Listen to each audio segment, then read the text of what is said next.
सरस्वती देवी गौरवाणी प्रचारिणे निर्विशेष शून्यवादी पाश्चात्य तारिणे नमो विष्णु पादाय कृष्णपृष्ठाय भूतले श्रीमते जय पताका स्वामी नामिने नामचार्य प्रदाय निताय कृपा प्रदायने गौर कथा धाम दे अनग्रह तारिणे श्री प्रपात की जय मुखम करोति वाचालम पंगुम लंगायते गिरम यत् कृपातहं वंदे श्री गुरुम दीनतारिणम परमानंद माधवम श्री चैतन्येश्वरम हरि ओम तत्सत हरे कृष्ण प्रपात की जय।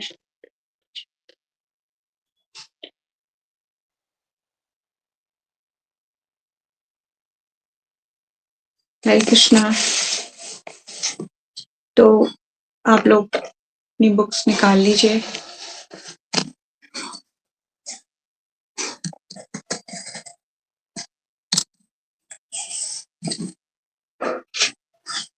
तो हमने कहाँ पढ़ा था, क्या क्या पढ़ा था, थोड़ा सा लास्ट क्लास का रिवीजन कर लेते हैं।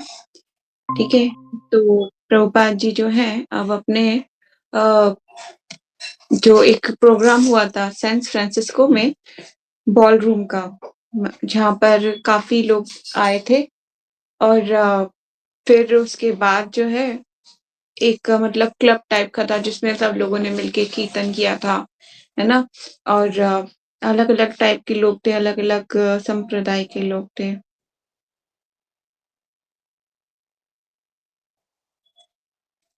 तो मतलब कि कहने का मतलब ये कि इसमें कुछ एक कन्वर्सेशन थी जिसमें स्वामी जी से कोई क्वेश्चन पूछा जा रहा था, तो उसमें एक बार थोड़ा सा चर्चा कर लेते हैं क्या बात थी।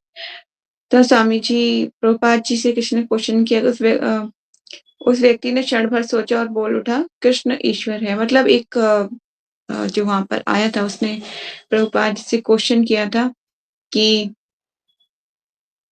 कृष्ण कौन है। इस प्रकार जनता को जल्दबाजी से अनुरोध से स्वामी जी को शिष्य चिढ़े, किंतु स्वामी जी गंभीर बने रहे। उन्होंने उत्तर दिया, क्यों नहीं, किंतु पहले तुम्हें 2 प्रश्नों के उत्तर देने होंगे। कृष्ण कौन है? मतलब कि दीक्षा लेना चाहते थे प्रभुपाद से, है ना। तो प्रभुपाद जी ने जो है बहुत ही विनय के साथ, मतलब कि बहुत हम्बली क्वेश्चन किए। ठीक है, तुम दीक्षा लेना चाहते हो, ले सकते हो, पर मेरे 2 क्वेश्चनों का आंसर करो। तो क्या थे वो क्वेश्चन? प्रभुपाद जी ने उनसे कुछ पूछा कि कृष्ण कौन है। उस व्यक्ति ने क्षण भर सोचा और बोल उठा, कृष्ण ईश्वर है। स्वामी जी ने कहा, ठीक है, और तुम कौन हो? उस व्यक्ति ने फिर से कुछ देर तक सोचकर और उत्तर दिया, मैं ईश्वर का दास हूँ। फिर प्रभुपाद जी बोले, तब स्वामी जी बोले, बहुत अच्छा, तुम कल दीक्षित हो सकते हो। भक्तिवेदांत स्वामी जानते थे कि उनके पाश्चात्य शिष्यों का कृष्णा भावनामृत में जुड़े रहना और विशुद्ध भक्ति के लक्ष्य को प्राप्त कर पाना दुष्कर होगा। सारे जीवन इन लोगों को निकृष्ट प्रशिक्षण प्राप्त हुआ है। मतलब कि वो ऐसे इन्वायरमेंट में रहे हैं जहाँ पे भक्ति का कहीं दूर दूर तक लेना देना नहीं है ना। ऐसे पाश्चात्य देशों में, मतलब जिसे कहते हैं कि जहाँ पे माया देवी का पूरा अच्छे से वास है, जो बिल्कुल भी उनसे, मतलब उस ऐसे एटमॉस्फेयर में जहाँ पे भक्ति दूर दूर तक भी नहीं दिखती, ऐसे लोग थे। तो प्रभुपाद जी वही बोल रहे हैं, सारे जीवन इन लोगों को निकृष्ट प्रशिक्षण प्राप्त हुआ है, और नाम मात्र के ईसाइयत तथा दार्शनिक खोज के बावजूद इन्हें ईश्वर के विज्ञान का लेश मात्र भी ज्ञान नहीं है। इन्हें ये भी ज्ञात नहीं है कि वे अवैध यौन संपर्क या मांसाहार दोषपूर्ण है। मतलब वो इसे एकदम नेचुरल समझते थे, है ना। वो समझते थे जो मेल फीमेल का जिसके साथ जो आदान प्रदान है वो एक नेचुरल फॉर्म है। ठीक है। मांसाहार, वो उसको वेजिटेरियन कहते हैं, वेजिटेरियन फूड। ठीक है।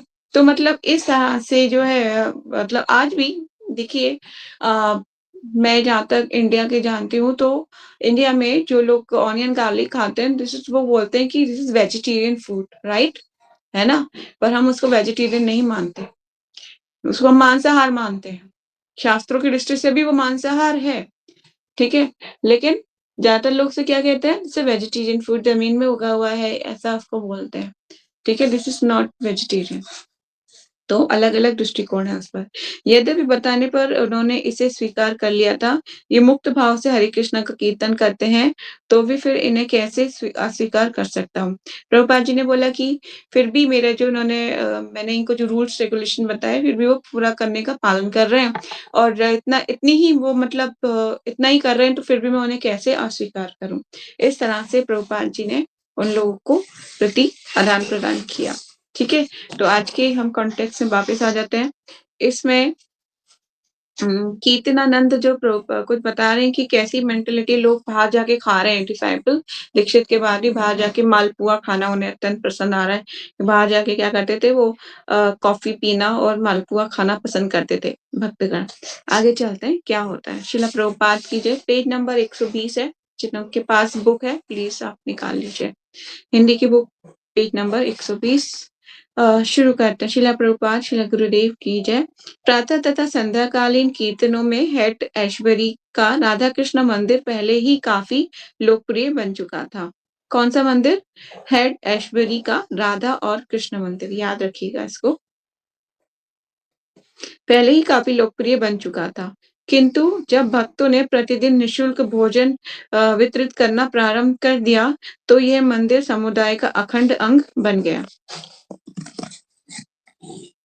स्वामी जी ने अपने शिष्यों से कहा कि वे मात्र भोजन बनाकर प्रसाद के रूप में वितरण करें।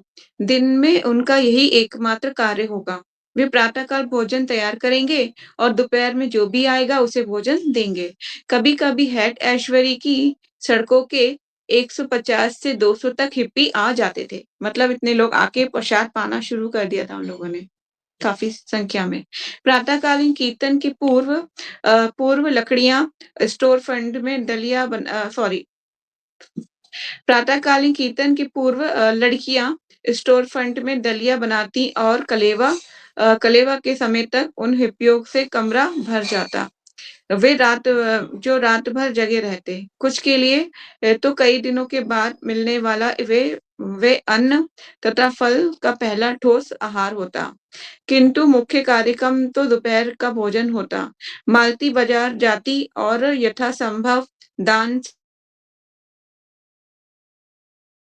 तथा जो भी निःशुल्क मिलता या सस्ती तरकारियां, आलू, गाजर, शलगम, चुकंदर आदि ले आती। वे प्रतिदिन फिर प्रतिदिन रसोइये 200 व्यक्तियों के लिए मसालेदार कुलचे, आलू मक्खन से चुपड़ी चपातियां, दाल तथा एक तरकारी बनाते।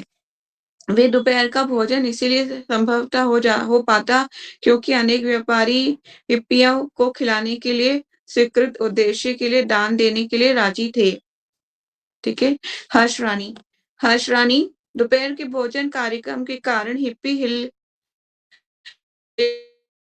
ऐसे लोगों को काफी भीड़ की आवश्यकता हो। लोग सचमुच होते, किंतु अन्य लोग भी आते जिनमें वे लोग थे जो मंदिर में काम तो करते किंतु दीक्षित नहीं थे। स्वामी जी ने न्यूयॉर्क में अपने शिष्यों द्वारा जो रिकॉर्ड तैयार कराया था वे बचता रहता। अत्यंत उत्तम पारिवारिक वातावरण बन जाता। हरिदास मुख्य भोजन तो भीतर ही परोसा जाता किंतु बाहर भी ले जाया जाता। अत्यंत विस्मयजनक था। ये अत्यंत विस्मयजनक था। लोग परस्पर धक्का धक्का धक्का करते और हम उन्हें एक दीवार से दूसरी के बीच पंक्ति बनाकर बिठा देते।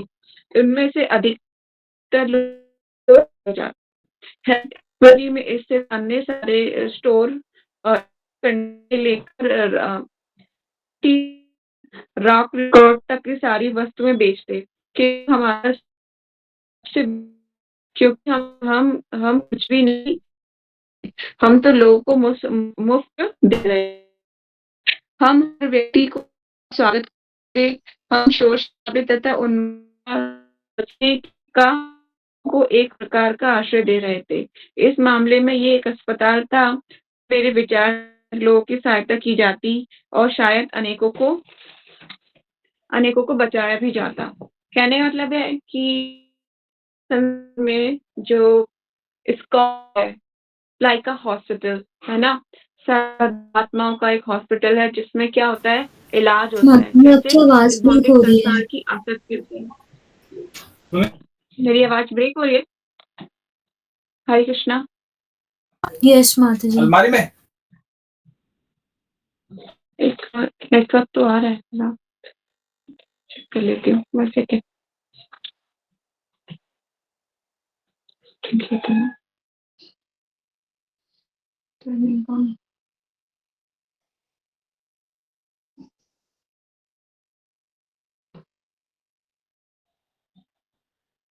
अब आ रही है? अब ठीक है मेरी आवाज़? यस माता जी, अब ठीक है। ओके।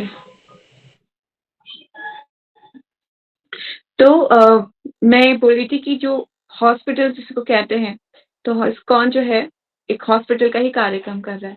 जैसे सारी बद्ध आत्माओं को भौतिक संसार से मुक्ति, मतलब जो परेशान हैं, जो पिट रही हैं आत्माएँ, उनको एक इलाज करा जा रहा है उनका, ताकि वो जब ठीक होके अपने घर वापस चले जाएँ, है ना? तो ये एक हॉस्पिटल कहा जाता है, तो वही बोल रहे हैं। पर कौन? हरिदास। एक ये एक अस्पताल था जिस और मेरे विचार से अनेक लोगों की सहायता की जाती थी, शायद अनेकों को बचाया भी जाता। मेरे कहने का तात्पर्य ये है कि केवल आत्माओं को बचाया जाता है, मन तथा तन को भी किया, क्योंकि जो कुछ सड़कों पे आता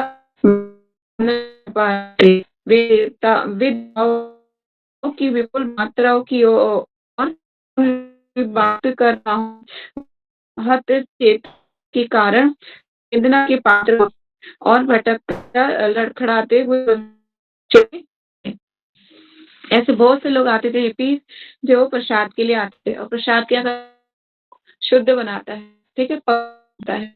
इनमें से कुछ और भक्त बन जाते, कुछ वॉइस केवल क्लियर नहीं है शालू। करते और हरे कृष्णा। हरे कृष्णा। मेरी वॉइस क्लियर नहीं है? तो नहीं, माता बिल्कुल नहीं क्लियर। मैं दोबारा ज्वाइन करती हूँ, फिर शायद ठीक हो जाए। हाँ, रीज्वाइन कर लो।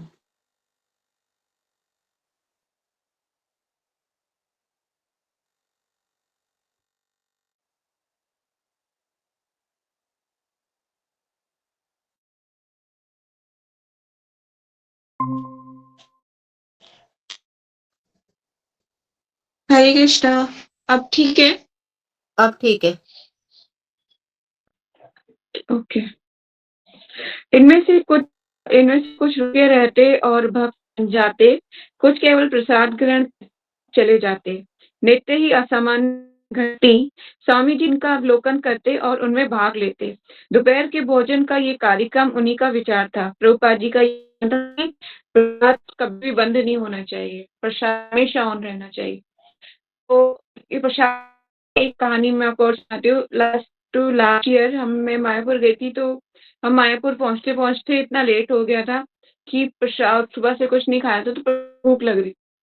और ऑलमोस्ट प्रसाद बज चुके थे 3:30, तो प्रसाद खत्म हो चुका था गीता भवन में। तो अब प्रसाद चाहिए था, अब माँगते हुए भी ना थोड़ा डर लग रहा था कि प्रभु जी चिल्ला ना दें कि प्रसाद के लिए आई हैं माता जी।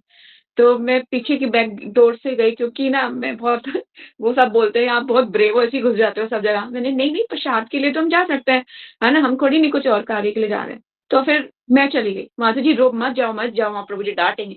मैंने कोई बात नहीं, मैं शुद्ध हूँ ना, किचन में जा सकती हूँ। मैं गई किचन में, प्रभु जी को प्रणाम किया। हरे कृष्णा प्रभु जी, दंडवत प्रणाम। प्रभु जी बोले, हाँ जी माता जी बताइए। मैंने प्रभु जी क्या थोड़ा-सा प्रसाद मिल सकता है हमें? क्योंकि हम अभी-अभी आए हैं और भूख लग रही है बहुत ज़ोर से।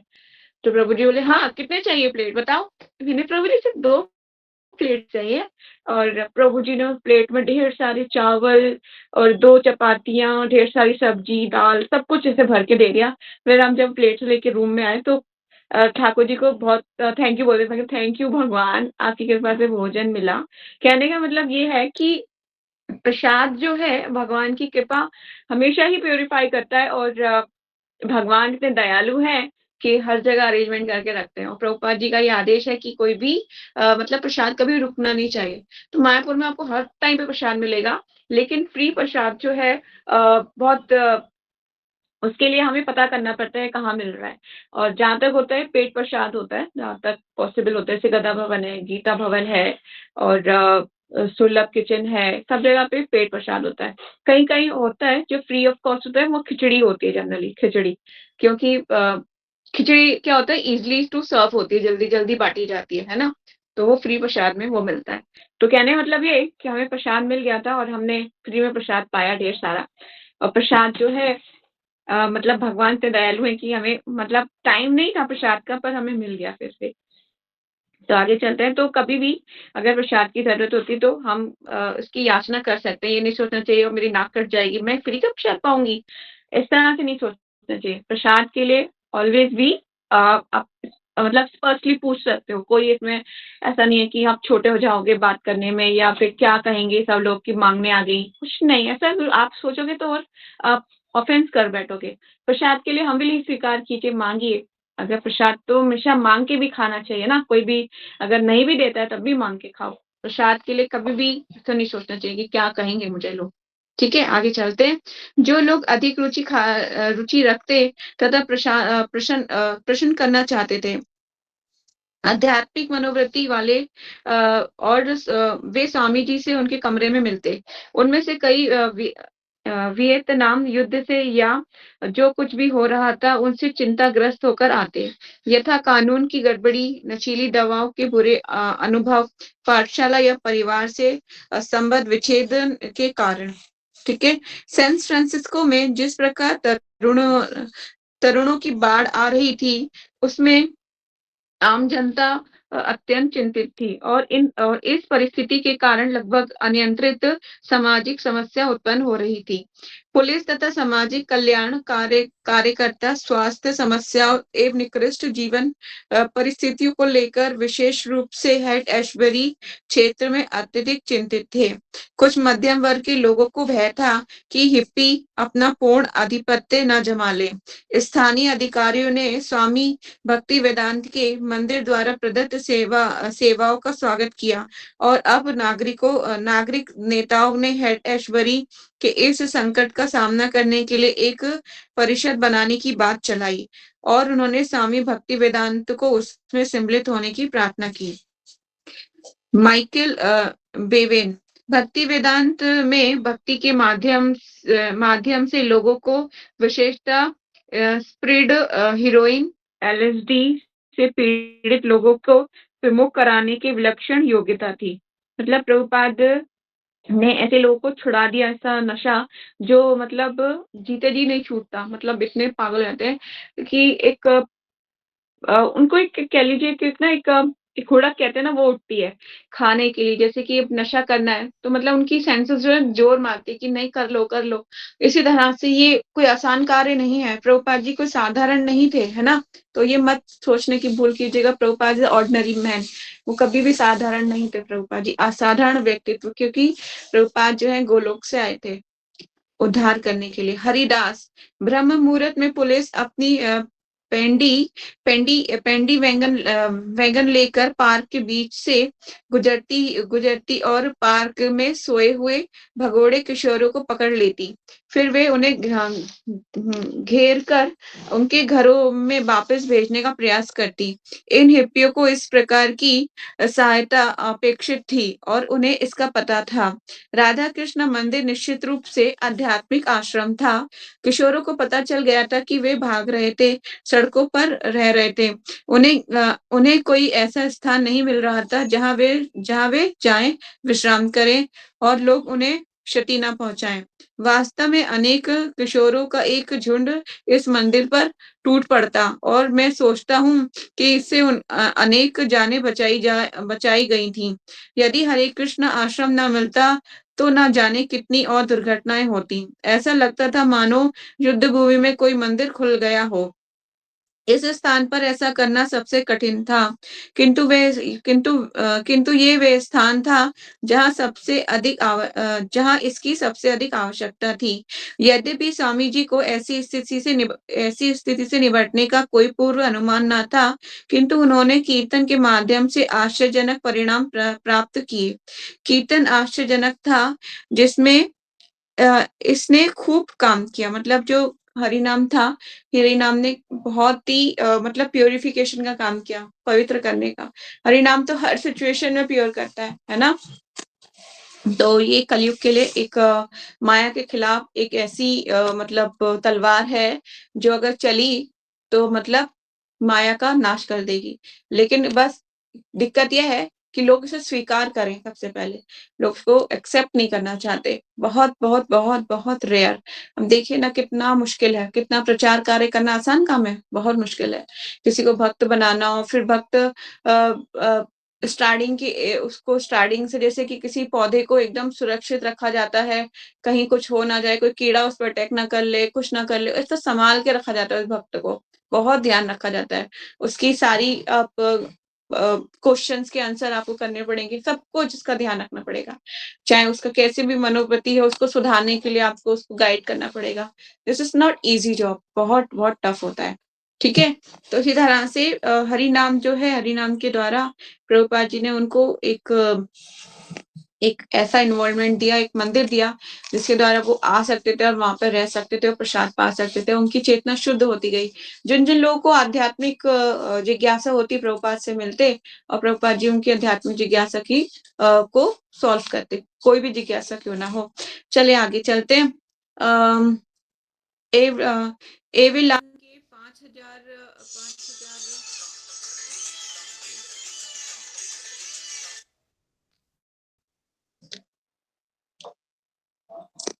हरे कृष्णा। मेरी आवाज़ आ रही है? हरे कृष्णा? यस माता जी। ओके। एविलान के 5,000 हिप्पियों को एक एलेन गिल्सबर्ग द्वारा दिए गए सुझाव के अनुसार मंदिर के प्रातःकालीन कीर्तन ने उन सबों के लिए जो एलएसडी की लत को छोड़ रहे थे और पुनः सामान्य जीवन पर चेतना स्थिर करना चाहते थे, महत्वपूर्ण सामुदायिक सेवा का सुअवसर प्रदान किया। कभी-कभी स्वयं एलेन अपने उन साथियों सहित जिनके साथ वे रात भर जगा रहता, प्रातःकाल मंदिर में आ थमकता था। किंतु कभी-कभी पुनः प्रवेश करने की इच्छा वाले भगोड़े अचानक बाढ़ के रूप में आधी आधी रात को आ जाते और इस जिससे परिस्थिति नियंत्रण से बाहर हो जाती। ये पुनः प्रवेश वाले आपातकालीन रूप में उतरते, लैंड करते और प्लेन की भांति अंदर आ जाते। एक दिन प्रातःकाल 2 बजे स्टोरफ्रंट में सोए हुए लड़कों को दरवाजा खटखटाकर, चिल्लाकर तथा पुलिस बत्तियां प्रकाश द्वारा जगाया गया। जब वो दरवाजा खुला तो लाल बाल तथा दाढ़ी रखे एक तरुण हिप्पी ये चिल्लाता हुआ भीतर घुसा, हे कृष्ण मेरी सहायता करें, मुझे मुझे न पकड़े जाने दें, ईश्वर के लिए मेरी रक्षा करें।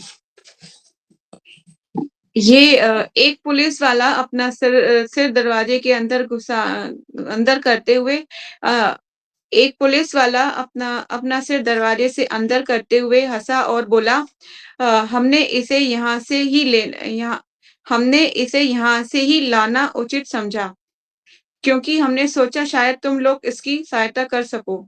जो ही पुलिस वाले ने दरवाजा बंद किया, त्यों ही वह लड़का चिल्लाया, "मैं इस शरीर में सुखी नहीं हूँ।" अ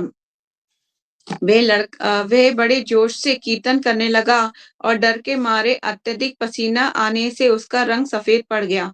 स्वामी जी के शिष्य उसे शेष ब्रह्म मुहूर्त भर ढंढास बंधाते रहे और उसके साथ जब तक कीर्तन करते रहे जब तक कि स्वामी जी कीर्तन तथा अध्ययन के लिए नीचे नहीं आ गए। ठीक है, प्रभुपाद जी तक नीचे नहीं आ गए, वो ऊपर ही उसको वो देते रहे, संतावना कहते हैं ना जिसको, ढांढस बंधाते रहे। तो मतलब कि इस टाइप से कैसी सिचुएशंस रही हैं, तो उनसे गुज़रे हैं लोग। भक्तगण अक्सर ऐसे दुखी नवयुवकों को उनकी समस्याओं के हल के लिए स्वामी जी के पास भेजते थे। वे प्रायः हर एक को स्वामी जी के दर्शन करने और उनका अमूल्य समय लेने के लिए भेज देते। एक बार सैन फ्रांसिस्को में सैर करते हुए रवींद्र स्वरूप की भेंट एक ऐसे व्यक्ति से हुई जिसका कहना था कि जब वह वियतनाम में तैनात था तब उसने अपने खेमे में मंगल ग्रह से आए हुए व्यक्ति को देखा था। यह व्यक्ति अभी-अभी सैनिक अस्पताल से छूटा था। वह कह रहा था कि उसने मंगलवासियों से बातें की थीं। रविन्द्र स्वरूप ने उसे स्वामी जी की पुस्तक अन्य ग्रहों की सुगम यात्रा की चर्चा की, जिससे अन्य लोकों में जीवन की पुष्टि होती थी और उसने ये सुझाव दिया कि शायद स्वामी जी उसे मंगल ग्रह के वासियों के विषय में कुछ बात बता सकेंगे। वह व्यक्ति स्वामी जी से उनके उनके ऊपर के कमरे में मिला। स्वामी जी ने बताया, हाँ, मंगलवासी होते हैं। धीरे-धीरे स्वामी जी के अनुयायी अपने गुरु के प्रति अधिक सतर्क हो गए थे और ऐसे व्यक्तियों से उन्हें दूर रखने लगे, जो उनके विचार में अवांछित हों। ऐसा ही एक अवांछित व्यक्ति था रेबेट, जो संभवतः हैट ऐश्वर्य का सबसे गंदा हिप्पी था। उसके बाल सदैव बिखरे हुए, गंदे और कभी-कभी जूं से भरे रहते। कृष्णा। उसके वस्त्र फटे और गंदे होते और गंदी की परतों से भरा शरीर दुर्गंध छोड़ता रहता। वह स्वामी जी से मिलना चाहता था, किंतु भक्तों ने मना कर दिया, क्योंकि वे नहीं चाहते थे कि स्वामी जी का कमरा रैबिट की दुर्गंध से प्रदूषित हो। किंतु एक रात को प्रवचन के बाद वे मंदिर के द्वार पर रुका रहा। जो ही स्वामी जी वहां पहुंचे, उसने पूछा, क्या मैं आपके साथ ऊपर चलकर बात कर सकता हूँ? स्वामी जी राजी हो गए। देखिए प्रभुपाद जी कितने हम्बल है। प्रभुपाद जी अब ने कभी भी डिफरेंशिएट नहीं करा लोगों के बीच में कि ये तुम नहीं कर सकते, तुम ही कर सकते हो, इसको मत लाना, उसको लेके आना, कभी नहीं। प्रभुपाद जी ने सबका वेलकम करा। जो भी बात करना चाहता है, प्रभुपाद से मिलना चाहता है, प्रभुपाद जी ने सबका वेलकम करा। वैसे जनरली जो भक्त बहुत ऊंची पोजीशंस पे है, प्रभुपाद जी सन्यासी हैं और शुद्ध हैं, 3 बार स्नान करना, गायत्री करना, सन्यासी हैं, अपने बड़े भक्त हैं।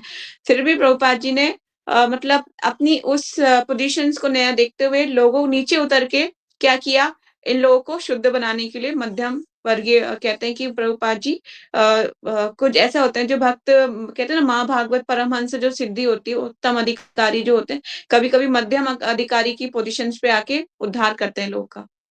ठीक है? आगे चलते हैं। जैसा कि शास्त्रार्थ करने वाले होते, प्रायः हर रात्रि में कोई ना कोई स्वामी जी से तर्क-वितर्क करने आ जाता। एक व्यक्ति नियमित रूप से दर्शन की पुस्तक से तर्क की तैयारी करके आता था। जोर-जोर से पुस्तक से पढ़ता, स्वामी जी उसे हरा देते और वे व्यक्ति अपने घर चला जाता। फिर वे कोई दूसरे तर्क निकालता और पुस्तक सहित फिर आ जाता। एक रात जब वह व्यक्ति शास्त्रार्थ करने लगा, तो स्वामी जी उस व्यक्ति की ओर देखते भर रहे, कुछ उत्तर नहीं दिया। स्वामी जी के द्वारा ऐसी अपेक्षा उस व्यक्ति के लिए एक और पराजय थी। वह उठा और चला गया। रेबिट की भांति हेटेश्वरी का एक विख्यात व्यक्ति इज़राइली था। उसकी लंबी चुटिया थी और वे कीर्तन के समय प्रायः तुरही बजाता था। एक दिन स्वामी जी के सायंकालीन भाषण के बाद उसने उसने ललकारा उस भाषण के बाद उसने ललकारा, "ये कीर्तन उत्तम हो सकता है, किंतु इससे विश्व को क्या लाभ होगा? इससे मानवता को क्या मिलेगा?" स्वामी जी ने उत्तर दिया, "क्या तुम इस विश्व में नहीं हो? यदि ये तुम्हें पसंद है, तो फिर अन्य को ये क्यों नहीं अच्छा लगेगा? इसीलिए तुम ऊँची आवाज़ में जप करो।" प्रभुपाद जी ने उसको आदेश दिया कि क्या करो, तुम ऊँची आवाज़ में जप करो, क्योंकि उसने क्या क्वेश्चन किया था प्रभुपाद जी से? उसने किया था इससे क्या लाभ होगा मानव जाति को? तो मानव समाज के लिए क्या लाभ होगा? तो प्रभुपाद जी ने बोला कि तुम इस विश्व में नहीं रह रहे हो? क्या फिर ये जो कीर्तन है तुम्हें पसंद है तो क्या औरों को पसंद नहीं अच्छा लगेगा? प्रभु जी ने बोला कि ऊँची आवाज़ में कीर्तन करो। तुम क्या करो? ज़ोर से हरे कृष्णा बोलो। ठीक है? कमरे के पीछे की ओर खड़े एक मूछधारी पुरुष ने पूछा, "क्या आप एलेन गिस्बर्ग के गुरु हैं?" अनेक भक्त जानते थे कि ये प्रश्न बेतुका है, जिसका उत्तर हाँ या ना में देना कठिन होगा। स्वामी जी ने उत्तर दिया, "मैं किसी का गुरु नहीं हूँ, मैं तो हर एक का एक दास हूँ।" प्रभुपाद जी ने बोला, "I am a servant of the uh, भक्तस, मैं भक्तों का दास हूँ।" है ना? स्वामी जी के इस उत्तर से शिष्यों के लिए सारा विचार विनिमय अत्यंत आध्यात्मिक दिव्य बन गया। स्वामी जी ने न केवल चतुराईपूर्ण उत्तर दिया था, अपितु उन्होंने गंभीर सहज विनयशीलता दिखलाई। मतलब इतनी ऊंची पोजीशंस के बाद प्रभुपाद जी क्या बोल रहे हैं कि मैं उनका दास हूँ। ऐसा बोलना इट्स नॉट ईज़ी, है ना? ये ईज़ी नहीं है कि आप एक पोज़ीशंस को होल्ड कर रहे हैं, इतने बड़े गुरु हैं और उसके बाद जो है आप बोल रहे हैं कि मैं उनका दास हूँ। तो इट्स नॉट ईज़ी, है ना? मतलब कि फॉर एग्ज़ाम्पल कि आपके कोई शिक्षा गुरु या आपके दीक्षा गुरु आपको बोले आई एम योर सर्वेंट, तो आपको कैसा लगेगा? तो आपको लगेगा कि मैं डूब के क्यों नहीं मर गया, है ना? ऐसा लगेगा, इतने विनयशीलता, ठीक है? एक दिन जब प्रातः काल एक दंपति स्वामी जी के प्रवचन में आया, एक स्त्री एक बच्चा लिए थी और पुरुष पीठ में बोझा का थैला लादे था। उस पुरुष ने प्रश्नोत्तर काल में पूछा मेरा मन क्या है? स्वामी जी ने दार्शनिक उत्तर दिया, किंतु वह पूछता ही रहा, मेरा मन, मेरा मन। स्वामी जी ने भावपूर्ण दृष्टि डालते हुए कहा, मेरे पास अन्य कोई दवा नहीं है। इस हरे कृष्णा मंत्र को जपो। प्रभुपाद जी ने बोला, तुम्हारे मन के लिए मेरे पास और कोई दवा तो नहीं है, तो बस क्या करो, हरे कृष्णा मंत्र को जपो। मेरे पास कोई अन्य व्याख्या नहीं है, कोई दूसरा उत्तर नहीं है। किंतु वे पुरुष अपने मन के विषय में बातें करता रहा। अंत में एक महिला ने अंत में एक महिला भक्त ने टोकते हुए कहा, ये जो कुछ कह रहे हैं, उसे जरा करके तो देखो। और स्वामी जी अपनी करतालें उठाकर कीर्तन करने लगे। ठीक है?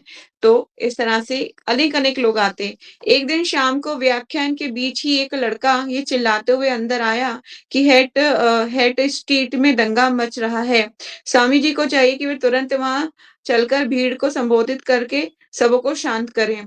मुकुंद ने बताया कि वहाँ पर स्वामी जी के जाने की आवश्यकता नहीं है, दूसरे लोग सहायता कर सकते हैं। वे लड़का स्वामी जी को घूरता रहा, मानो चेतावनी दे रहा हो कि जब तक वे तुरंत नहीं चलते, वे दंगा चलेगा और इसका दोष स्वामी जी पर मढ़ा जाएगा। स्वामी जी बोले, हाँ, मैं तैयार हूँ। मानो उस लड़के की मन की बात करने जा रहे हों। किंतु कोई नहीं गया और ना ही दंगा हुआ। कीर्तन के समय प्रायः कम से कम एक नर्तक तो बड़ी ही आत्म आत्मसक्त गवेली मुद्रा में नाचता और कभी-कभी अशिष्टता से उस बिंदु तक पहुँच जाता कि स्वामी जी उसे बंद करने के लिए कहते। मतलब एक ऐसा मतलब था आदमी जो नृतक मतलब डांस करता और वो इतने भयानक डांस करने लगता तो प्रभुपाद जी उसको बंद करने के लिए कहते। एक शाम को मतलब ऐसा होता है कुछ लोग इतने एक्सेसिव में आ जाते हैं कि वो इतना भयानक डांस करने लग जाते हैं कि ऐसा लगता है कि क्या हो जाएगा मतलब इतना भयानक से मतलब कहने का मतलब है कि इनकी जो एक्सप्रेशंस और जो उनका डांस करने का तरीका है बहुत ही वॉयलेंट तरीके से हो जाता है। उनको कंट्रोल करना बड़ा मुश्किल होता है। कभी-कभी ऐसा हो जाता है। एक बार हुआ था कीर्तन मेला में एक प्रभु जी जो हैं इतने एक्सटेसीज़ में आ गए कि और वो बहुत बड़ी-बड़ी जंप मारने लगे, बहुत ऊँची-ऊँची जंप मारने लगे और मतलब धोती खुल रही है और धोती भी पकड़ रहे हैं और जंप मार रहे हैं। मैं तो ये सोच रही थी धोती पैरों के नीचे आ गई तो प्रभु जी हरि बोल हो जाना है। अरे गौर प्रेमानंदे हरि, हरि बोल। वैसे वो प्रभु जी को पता नहीं किसने रोका, क्या किया? मतलब इतनी ऊँची-ऊँची जंप हरि बोल, हरि बोल, हरि बोल, निताय गौर हरि बोल, हरि बोल, हरि बोल, हरि बोल। अरे बाप रे! वो मतलब इतना ज़्यादा और हम लोग ऐसे घूर-घूर के देख रहे हैं, ये क्या हो रहा है? मतलब इस टाइप से हो जाता है कभी-कभी, दिस इज़ नॉट ये कोई पहली बार नहीं हुआ है। सुनने में आपको लग रहा होगा कि ऐसा कैसे? पर ये होता ही रहता है भक्तों के बीच। कभी-कभी इतना एक्सटेसी में आ जाते हैं, बाप रे! डांस में। तो ये सब कीर्तन मेला में ऐसी चीज़ें देखने को मिलती हैं। चलिए आगे चलते हैं। एक शाम को अभी स्वामी जी अपने ऊपरी कमरे से नीचे नहीं उतरे थे कि मिनी स्कर्ट पहने एक लड़की कीर्तन के समय मंदिर में छटपटाने और फेरे लगाने लगी। जब भक्तों में से एक ने जाकर स्वामी जी को बताया कि उन्होंने उत्तर दिया, ठीक है, उसे कृष्ण के नियमित अपनी शक्ति लगाने दो। मैं तुरंत आ रहा हूँ। मैं स्वयं देखूँगा। जब स्वामी जी आए, उन्होंने दूसरा कीर्तन प्रारंभ कर दिया तो वे दुबली लड़की फिर से फेरे लगाने लगी। स्वामी जी ने आँखें खोली और उसने उसे देखा। फिर अपने कुछ शिष्यों की ओर देखते हुए देखते हुए अपनी नाराज़गी अभिव्यक्त करने लगे। एक लड़की उस ल ल एक स्त्री उस लड़की को एक तरफ ले जाकर फिर बाहर निकाल गई। एक दोबारा मैं पढ़ देती हूँ।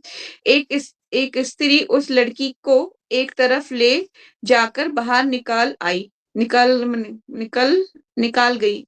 मतलब उन्होंने शायद किसी ने उसको बाहर निकाल दिया।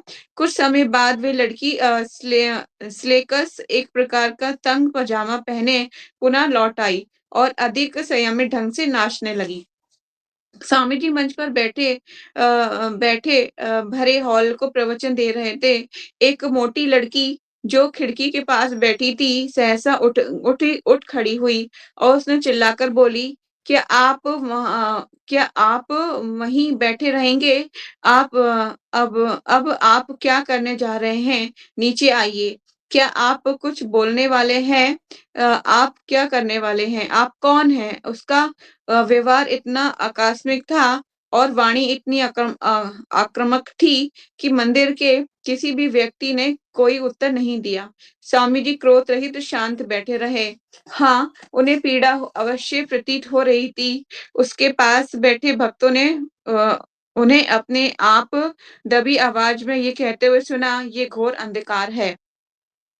दूसरी रात जब स्वामी जी भाषण दे रहे थे, तो एक लड़का मंच पर जाकर उनकी बगल में बैठ गया। उसने श्वेताओं की ओर मुख करते हुए स्वामी जी को टोका।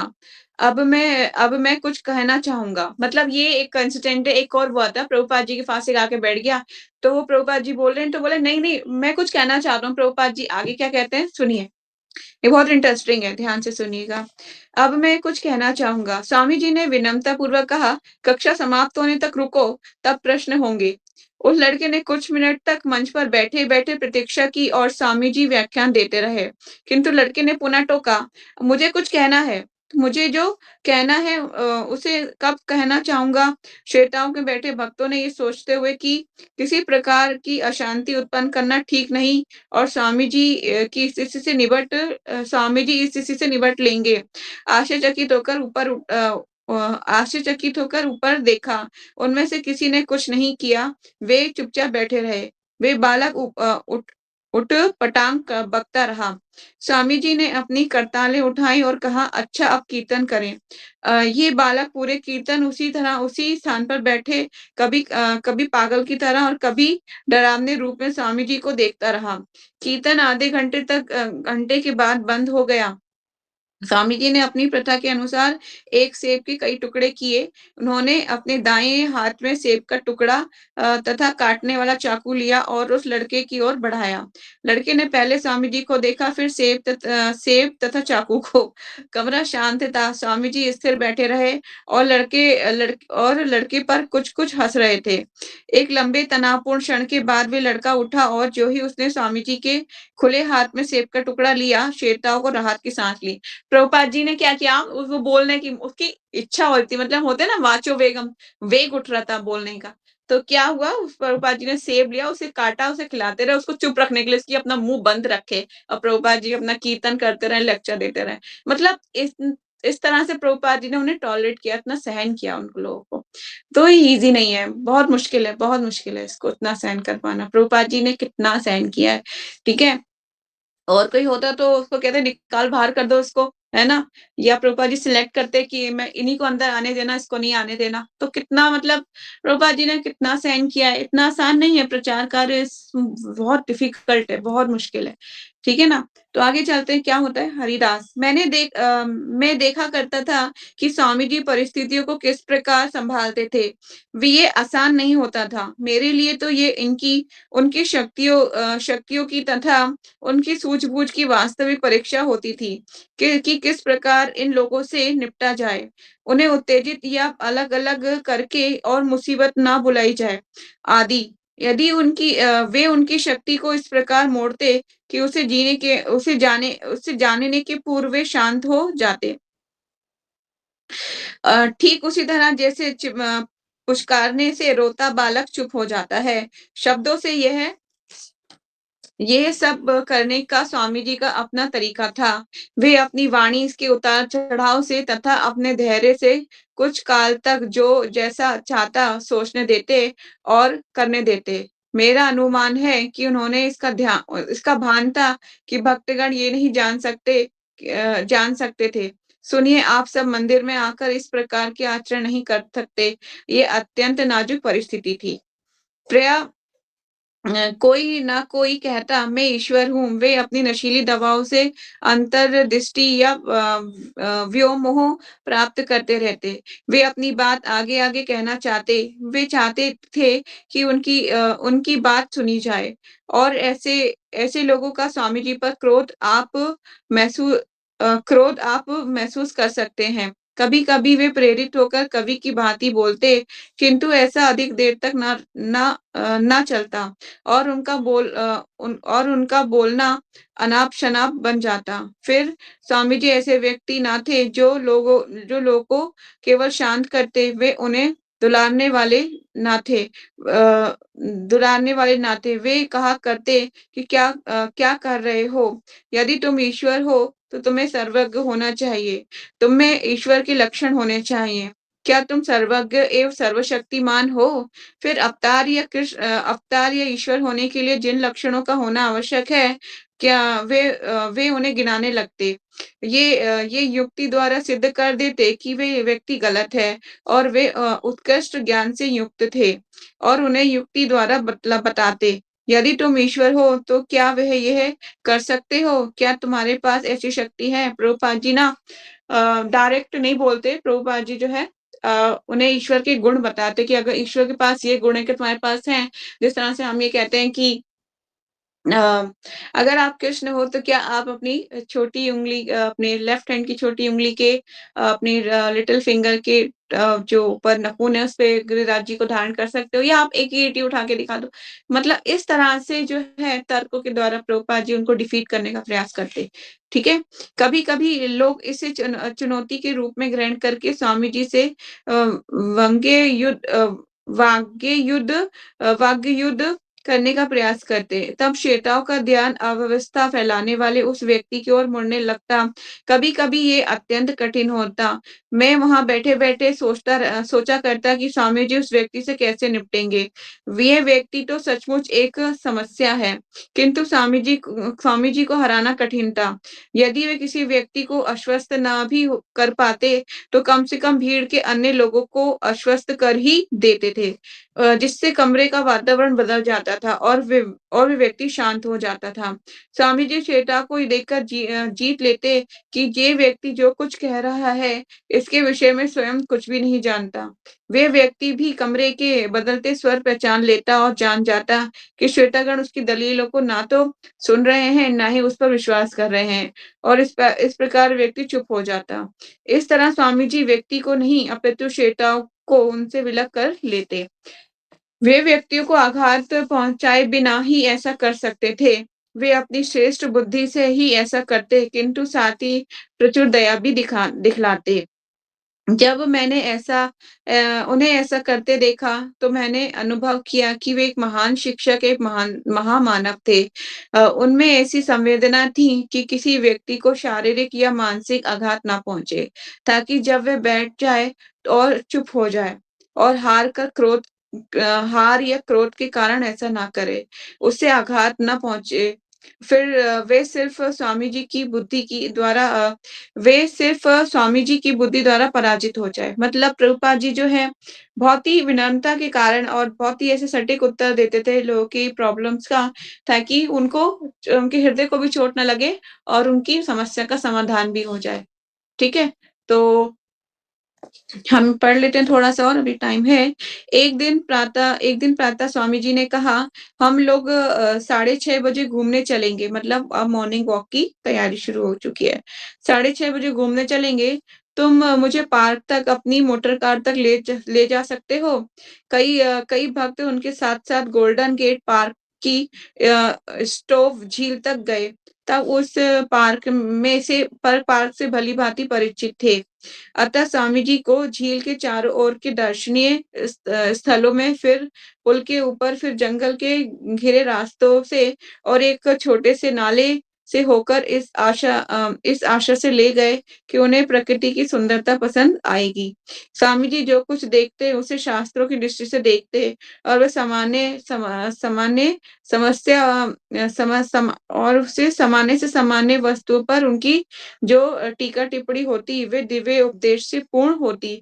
चलते-चलते उन्होंने ज़ोर से कहा, "जो लोग ईश्वर को देखना चाहते हैं, उन्हें पहले अपने अपने में योग्यता लानी चाहिए, उन्हें पवित्र बनना चाहिए।" ये बात सच है, जब तक आप पवित्र नहीं होंगे ना, तब तक आपके अंदर सात्विक गुण नहीं आएँगे, सतोगुण में स्थित नहीं होंगे।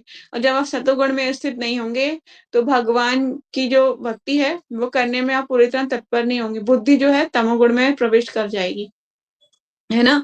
तो बहुत इम्पोर्टेंट है कि हमें जो है स्वच्छ रहना चाहिए और पवित्र रहना चाहिए, बहुत इम्पोर्टेंट है। इसलिए कम से कम 2 बार स्नान इसलिए बोला जाता है मैंडेटरी है, ठीक है? ना तो फिर क्योंकि हम तमोगुण में प्रवेश कर जाते हैं, इवनिंग जैसे होती है ना तमोगुण में प्रवेश कर जाते हैं, तो 2 बार स्नान करके शाम को शुद्धिकरण के बाद फिर आप जो है अपना आप कोई भी कार्य करेंगे तो आपकी बुद्धि सतोगुण में रहेगी, है ना? तमोगुण में तो रात को नींद आएगी, एक पर्टिकुलर टाइम होता है ना, उस टाइम में आपको जैसे आपके सोने का कोई 10 बजे का टाइम है, जैसे ही 10 बजेंगे आपको स्वतः ही आपकी बॉडी जो है सोने का इंडिकेशन देना शुरू कर देगी। ऐसा हो जाता है, बॉडी अपने आप ही रिएक्ट करती है। फिर अगर आप उसको अवॉइड करते रहेंगे, तो फिर जो है वो उसकी जो कहते हैं ना एक अलार्म बज रहा है, आपको स्नूज़ कर रहे हैं, उसको बार-बार बंद कर रहे हैं, स्नूज़ कर रहे हैं। पर लेकिन फिर क्या होता है, फिर वो बंद हो जाता है अलार्म। इसी तरह से अगर एक पर्टिकुलर टाइम पीरियड में आप सो गए, तो आप स्वतः ही उठ जाएँगे बिना अलार्म के भी। लेकिन अगर आप जो है उस टाइम को अवॉइड कर देंगे, तो फिर क्या होगा, फिर आपका पूरा सर्कल टाइम का खराब हो जाएगा, फिर आप लेट उठ रहे हैं, उसके हिसाब से बॉडी रिएक्ट करती है। तो एक मतलब एक नेचर है, जो बनी हुई है ना? उसको अवॉइड करेंगे, तो फिर हम समस्याओं में फँस जाते हैं। तो पहले जाने कि पवित्र होना एक योग्यता है, पवित्र होना ही चाहिए। जिस प्रकार इस समय सूर्य बादल को घेर रहा है, लोग कहते हैं कि अरे! सूर्य कभी नहीं निकला, किंतु सूर्य तो है ही, केवल हमारी आँखें ढकी हैं, है ना? इस तरह से बोला जा रहा है कि सूर्य तो हमेशा रहता ही है, क्या होता है? बादल उसे ढक लेते हैं। तो हम कभी-कभी बोलते हैं, "हाँ, सूर्य निकला ही नहीं।" सूर्य तो हमेशा ही निकलता है, लेकिन बादल उसको ढक लेते हैं। जैसे इस तरह से अज्ञानता से हमारी बुद्धि को ढक लेती है, लेकिन जब शुद्ध भक्तों की आप संगत में रहेंगे और भगवान का नाम, पवित्र नाम का जप करते रहेंगे, तो हमारी बुद्धि पे जो है भौतिकता की बादल कभी छाएँगे नहीं, ठीक है ना? जब भी ऐसा होगा छाने की जैसे ही सर्कमस्टेंसेस आएँगे, तुरंत ही आप फिर वो हटते चले जाएँगे। ऐसा नहीं होता कि एक बार आपने हरे कृष्णा मंत्र का जाप कर लिया, एक दिन बहुत अच्छे से भक्ति कर ली और अगले दिन नहीं किया, तो फिर मुश्किल है, दवाई तो रोज़ खानी पड़ेगी क्योंकि भव रोग है ना। जिस तरह से रोज़ दवाई हमें ठीक होने के लिए खानी पड़ती है, इस तरह से हरि नाम भी रोज़ हमें दवाई को समय पर लेना पड़ेगा, नहीं तो हम ठीक नहीं हो पाएँगे। ठीक से मतलब कि जब तक हम भौतिकता की जो जितने हमारे अंदर विकृतियाँ हैं, वो दोबारा से अपनी सेंसेस जो हैं अपने विषयों की तरफ आकृष्ट होना शुरू हो जाएँगी। फिर हम दोबारा से हमारी पशुओं की मनोवृत्ति बन जाएगी, पशुओं के जैसा आचार-विचार करने लगेंगे। ठीक है? तो 7 बज के 2 मिनट हो चुके हैं, कोई क्वेश्चन, कोई डाउट? बाकी हम कल पढ़ लेंगे। माता जी, मेरे अंदर एक मतलब डिसक्वालिटी है कि मुझे ना गुस्सा बहुत जल्दी आता है। हुँ, मैं चीज़ों को सहन नहीं कर पाती हूँ। हुँ, तो उसको हम कैसे कम कर सकते हैं? ओके। गुस्सा देखिए गुस्सा गुस्सा एज़ इन कि मतलब कोई कुछ बोलता है ना तो मैं बहुत जल्दी उस पे रिएक्ट कर देना या चिढ़ जाना इस टाइप का है थोड़ा। हुँ। ठीक। देखिए गुस्सा भी कई परिस्थिति में आता है, अलग-अलग परिस्थितियों में गुस्सा आता है। पर भगवान के भक्तों को भी गुस्सा आता है, ऐसी बात नहीं है, भगवान के भक्तों को गुस्सा ही नहीं आता, आता है, पर उस गुस्से को वो राइट डायरेक्शन में लगाते हैं। राइट डायरेक्शन से सेंस मतलब अगर भगवान के लिए कोई कुछ बोल रहा है, तो उस जगह पे गुस्सा होते हैं या भगवान की कोई चीज़ को कोई क्षति पहुँचा रहा है, तब वो जगह पे गुस्सा होते हैं कि क्यों ऐसा हो रहा है? क्या भगवान के भक्त के बारे में कोई आलोचना कर रहा होता है, तब उस जगह पे गुस्सा करते हैं। जिस तरह से हनुमान जी ने अपना गुस्सा यूज़ किया था कब? लंका का दहन करा ना हनुमान जी ने, लंका को जला दिया था। पर हनुमान जी का गुस्सा उनके खुद के कंट्रोल में था। हनुमान जी ने ऐसा नहीं सोचा कि अरे! अरे! गलती हो गई, गलती से अशोक वाटिका में भी आग लग गई, सीता मैया भी जल गईं। नहीं, उनको पता था कि वहाँ पे आग नहीं लगानी, बाकी पूरी लंका में आग लगा दिया। तो मतलब भगवान के जो भक्त करते हैं, वो भी गुस्सा करते हैं पर वो राइट डायरेक्शन में करते हैं। तो आप ये कोशिश करो कि जभी भी गुस्सा आए आपको तो अवॉइड द सिचुएशंस, राइट? आपको क्या करना है जैसे कि फॉर एग्ज़ाम्पल अभी जैसे सिचुएशन में आप बैठे हो, मैं आपको गुस्सा दिला रही हूँ, तो आप उस सिचुएशन से बाहर निकल जाओ मतलब आप मुड़ कहीं चले जाओ, थोड़ा-सा मूव हो जाओ कहीं से, वो जगह छोड़ दो, है ना? नहीं छोड़ सकते तो रूम से बाहर आ जाओ, गली में आ जाओ, मंदिर में आ जाओ, कहीं आ जाओ, ताकि वो सिचुएशन जिसमें आप हो, आप जो है उसको मतलब अपनी फीलिंग को ओवरकम कर पाओगे, ठीक है? या फिर इतना भी नहीं कर सकते, भई रात का समय है, मैं कहाँ जाऊँ घर से बाहर, अब ऐसी सिचुएशन है, कोई बात नहीं, आप हरे कृष्णा मंत्र की माला उठाओ, हरे कृष्णा बोलना शुरू कर दो, हरे कृष्णा या फिर अगर माला भी नहीं है, तो फिर आँखें बंद करके हरे कृष्णा, कृष्णा कृष्णा, हरे हरे, हरे राम, राम राम, हरे हरे। तो आप जब ऐसा करोगे ना, आपकी आँखों से खुदा ही आँसू आने शुरू हो जाएँगे क्योंकि आपके अंदर की जो फीलिंग आप गुस्सा जो आ रहा है, जिस फीलिंग्स के कारण गुस्सा आ रहा है ना, वो फिर अब शांत हो जाएगा आपका हृदय। ऐसा आप कर सकते हो। ये एक मेडिसिन ऐसे काम करेगा, ठीक है? आपको धीरे-धीरे आप ऐसी प्रैक्टिस करो, तो आप गुस्से पे ओवरकम कर सकते हो अपने एंगर पे। ठीक है? वैसे मोस्ट ऑफ द टाइम हमें यही कोशिश करना चाहिए कि हम गुस्सा ना करें। जब गुस्सा आता है, हमें रजोगुण में गुस्सा आता है और जब हम उस पे रिएक्ट कर देते हैं, तो हम तमोगुण में चले जाते हैं। इसीलिए बहुत इम्पोर्टेंट है कि आप जो है सिचुएशन को अगर कोई सिचुएशन ऐसी है कि अवॉइडेबल है, तो अवॉइड करो। अगर हाँ, भक्तों के प्रति कोई अपराध कर रहा है, कोई गुस्सा कर रहा है, तब आप उस जगह पे गुस्सा कर सकते हो। लेकिन उस टाइम पे अगर आपने गुस्सा नहीं किया, तो आप आपको उसका ऑफेंस भी लग सकता है कि आपने भक्तों के प्रति अपराध को सहन कर लिया, कानों ने सुन लिया आपके, तो वो आपकी भक्ति के प्रति खतरनाक भी हो सकता है। क्योंकि बोला जाता है कि जहाँ पे भी भक्तों की निंदा हो रही हो, है ना? उनकी बुराई हो रही है, शास्त्रों का अपमान हो रहा हो या शास्त्रों के बारे में कोई निंदा कर रहा हो, है ना? या भगवान के बारे में कोई निंदा कर रहा हो, अगर आपके कानों ने वो सुन लिया, तो आपको उसका करने वाले का जो पाप करने वाले को लगेगा, उतना सुनने वाले को भी उतना ही पाप लगेगा। इसीलिए आप उसको उसके प्रति खड़े हो सकते हो, बोल सकते हो, आपको राइट है, आपको बोलना ही पड़ेगा। क्योंकि ना आपने नहीं बोला, आप सुन लिया आपने, इसका मतलब आप एग्री कर रहे हो उनकी बात से, है ना? तो इसीलिए यहाँ तो आपको बात करनी पड़ेगी, वहाँ तो आपको लड़ना पड़ सकता है। पर लेकिन जो सिचुएशन आप अवॉइडेबल है, आप अवॉइड कर सकते हो, वहाँ पे अवॉइड करना चाहिए। ठीक है? जितना हो सके मैक्सिमम से मैक्सिमम टाइम। लेकिन भगवान की चीज़ों के प्रति नहीं, आपको वहाँ पे तो बोलना ही चाहिए, नहीं बोलोगे तो आप मतलब ऑफ़ेंस कर बैठोगे और प्रॉब्लम है। उसके लिए भक्ति में और आपकी माला में प्रॉब्लम आ सकता है, करने में आपको दिक्कत आएगी। इसलिए वहाँ सिचुएशंस पे डिपेंड करता है ना, कैसी सिचुएशन में कहाँ गुस्सा करना है, ये थोड़ी-सी समझदारी यूज़ करनी है उस जगह पे। ठीक है? और कोई क्वेश्चन? लेकिन यस, माता जी लेकिन बहुत बार ऐसा होता है ना कि भगवान के भक्तों का या फिर भगवान का मज़ाक या उनके प्रति कुछ अपराध हो रहा होता है, लेकिन फिर भी हम नहीं बोल पाते हैं। तो उस केसेज़ में भी हमें अपराध लगेगा। लाइक बहुत सारे लोग हैं या हुँ, पब्लिक फोरम पे कुछ बुरा बोला जा रहा है हुँ। या फिर आप हमसे कोई बड़ा उस परिस्थिति को छोड़ के चले जाओ, अगर आप उन्हें डिफीट नहीं कर सकते, अगर आप उन्हें डिफीट नहीं कर सकते, तो वहाँ पे उस जगह को छोड़ दो, ठीक है? शास्त्रों में 3 कंडीशन बताई जाती हैं, ऐसी सिचुएशन के लिए कि अगर भगवान का अपमान हो रहा हो, शास्त्रों का अपमान हो रहा हो, किसी भक्त का अपमान हो रहा हो, तो या तो आप उन्हें डिफीट करो, या फिर आप उस स्थान को छोड़ दो, या फिर अपनी देह त्याग कर दो। पर आप थर्ड ऑप्शन तो नहीं अपना सकते हो, क्योंकि ये मतलब प्रैक्टिकल नहीं है आज के समय के। लेकिन आप ये 2 परिस्थिति तो अपना ही सकते हो कि आप उस स्थान को छोड़ दीजिए, है ना? या फिर आप डिफीट कीजिए। समझ गए हो आप? तो ये 2 सिचुएशंस को आप जो है इन दोनों सिचुएशंस को अडॉप्ट कर सकते हो, इनमें से कोई भी सिचुएशन। अब आप बोलो कि मुझे छोड़ के भी नहीं जा सकती, डिफीट भी नहीं कर सकती, तो क्या करना चाहिए? है ना? कुछ तो ऐसा ऐसा तो नहीं है कि दोनों सिचुएशन ही एक साथ ही हो जाएँ, ऐसा तो नहीं हो सकता। मतलब इतना भी स्पेस नहीं है कि आप छोड़ के चले जाओ या वो आपको घेर के खड़े हुए हैं, ऐसा भी नहीं हो सकता ना। अवॉइड कर सकते हो, वॉशरूम चले जाओ, अगर ऐसे नहीं जाना तो। नहीं आ रहा तब भी मुझे जाना है। वहाँ पे जाके बैठ जाओ। हाँ, ऑफ़ कोर्स। आजकल अटैच्ड ही होते हैं ना बाथरूम, एक ही बात हो गई। मैं आपको बताती हूँ मेरे वैसे तो जनरली अब तो ऐसा नहीं होता, लेकिन जब मैं छोटी थी तब मम्मी कभी कुछ कह देती थी ना मेरे को, तो मैं उनके सामने रिएक्ट बहुत कम करती थी कि उनके सामने मैं कुछ रिएक्ट करूँ। मैं क्या करती थी, मैं वॉशरूम में चली जाती थी और ज़ोर-ज़ोर से रोती थी। बहुत ज़ोर-ज़ोर से रोऊँगी या नहाने लग जाऊँगी या रोने लग जाऊँगी। मम्मी बोलती थी, "आज ही पानी खत्म कर देगी लगता है पूरी टंकी का।"